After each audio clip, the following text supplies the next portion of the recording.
Scorriolo Simeonelli.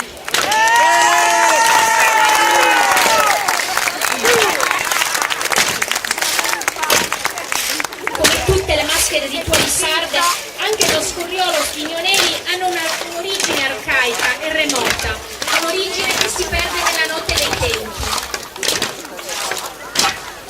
Le prime memorie storiche riguardanti la maschera ci vengono dagli anziani del paese e da documenti interessantissimi e in parte inediti.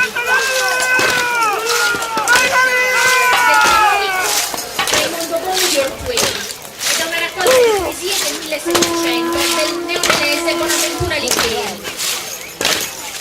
Questi documenti presentano particolare attenzione ai pagani, che le maschere in ogni paese svolgevano attorno ai fuochi, un tempo sacri. Le maschere erano vestite di pelli, corna e ossa e danzavano e praticavano un culto rivolto alle forze ancestrali e a cariche della natura, antiche divinità che andavano adorate, temute e servite con doni e sacrifici. Proprio sul sacrificio si basava il culto di Osiria. Preludeva il binomio di morte e rinascita del dio stesso. Il rito era associato alla sacralità della fertilità della terra, che inaugurava e benediceva la fine e l'inizio dell'annata agraria.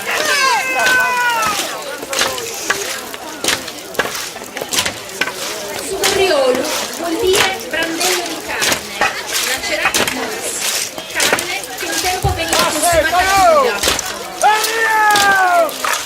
Questa carne viva rappresenta la carne di una vittima prescelta, la vittima sacrificale. Si ricollegava alla cultura greca, dove Dioniso bambino viene fatto a pezzi dai titani, sbranato vivo mentre si trovava sotto forma di torello. Su Scorriolo porta un copricapo ricavato da un pezzo di sughero concavo, rivestito con pelle di capra nera che scende come una parrucca, sul quale vengono fissate corna di cervo o di daino. L'abbigliamento del costume rituale è rappresentato da una